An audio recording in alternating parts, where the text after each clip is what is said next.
Friends, welcome to quick and easy. Friends, શિયાળો પૂરો થઈ ગયો, ગરમી આવી ગઈ. શિયાળામાં આપણે આમળાનો જ્યુસ પીધો, આમળા આથીને ખાધા, આમળાની કતરણ ખાધી હેલ્ધી રહેવા માટે. સ્કિન અને હેરનું ટોનિક છે આમળા.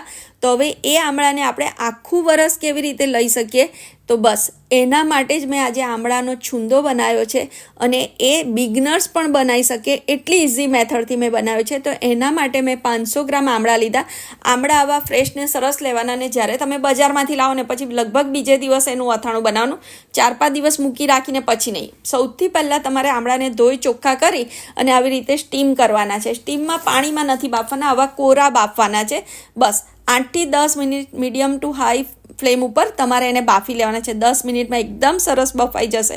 જો પેસી પણ છૂટી પડી છે ને, હવે એક ચોખ્ખા કપડા ઉપર તમારે બધા આમળાને ટ્રાન્સફર કરી નાખવાના, થોડા આવી રીતે લૂસી પણ નાખવાના, અને પછી 1 કલાક પંખા નીચે રહેવા દેવાના, એટલે બધું પાણી સુકાઈ જાય. એકદમ કોરા આમળા થઈ જવા જોઈએ, પાણી નહીં તો આપણો છુંદો બગડી જશે.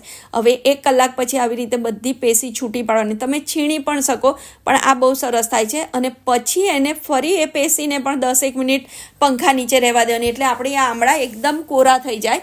ત્યાં સુધી આપણે એનો મસાલો રેડી કરીએ. તો 1 ચમચી જેટલી અધકચરી વાટેલી વલિયારી છે, 7 થી 8 મરી છે, અને 5 થી 6 લવિંગ છે. અને આ છે 300 ગ્રામ ગોળ. હવે ગોળને કાં તો તમારે છીણવો પડે, સમારવો પડે, એ ઝંઝટ ના કરવી પડે. ઇઝી વેમાં મેં 10 સેકન્ડ માટે માઇક્રો કરી લીધો અને ગોળ સરસ થઈ ગયો. હવે એક પેનમાં મેં 3 ટેબલસ્પૂન તલનું તેલ લીધું. તમે જે તેલ ખાતા હોય એ લેજો. એમાં આ વલિયારી અને તજ લવિંગ ઉમેરી અને એમાં તમારે આ આમળા ઉમેરી દેવાના છે. બરાબર હલાવી લેવાનું છે, એકદમ હલકા હાથે, બહુ જોર નહીં કરવાનું. આપણા આમળા બાફેલા જ છે. હવે એને 1-2 મિનિટ થાય એટલે એમાં થોડુંક જ મીઠું ઉમેરવાનું, બહુ નથી ઉમેરવાનું. બધા જ આમળા તેલમાં સરસ કોટ થઈ જાય અને 2-3 મિનિટ થાય ને પછી તમારે અંદર ગોળ ઉમેરી દેવાનો છે. હવે ગોળ ગરમીથી ઓગળતો જશે અને ચાસણી બનતી જશે. તમારે ગેસની ફ્લેમ સ્લો કરી દેવાની છે અને ગોળને ધીરે ધીરે વચ્ચે હલાવતા રહેવાનું છે. એકવાર ગોળ ઓગળી જાય ને પછી બહુ હલાવવાની જરૂર નહીં પડે. જો ગોળ સરસ ઓગળી ગયો, હવે ધીરા તાપેને થવા દો. આવી રીતે ફીણ આવે ને તો તમારે સમજવાનું કે હજી વાર છે.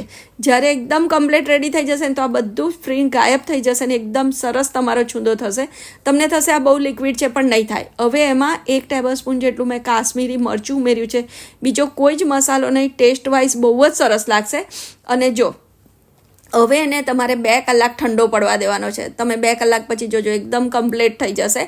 પણ એને ડીશ નથી ઢાંકવાની, તમારે આવી રીતે કાણાવાળી જે તમારી પાસે ડીશ હોય એ ઢાંકવાની.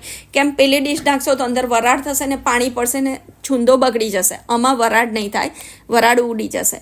જો હવે એને ઠંડો પડવા દો. હું તમને બતાવું કે 2 કલાક પછી પણ આપણો છુંદાનો જે તમને ચાસણી લાગતી હતી એ કેટલી સરસ થઈ ગઈ. જો હવે સહેજ પણ લિક્વિડ લાગે છે, એકદમ આપણે થેપલા કે પરાઠા સાથે ખાઈ શકીએ એટલો સરસ ચાસણી થઈ ગઈ છે ને, અને કલર પણ કેટલો સરસ છે. તો આ હેલ્ધી રેસીપી તમે ચોક્કસથી ટ્રાય કરજો.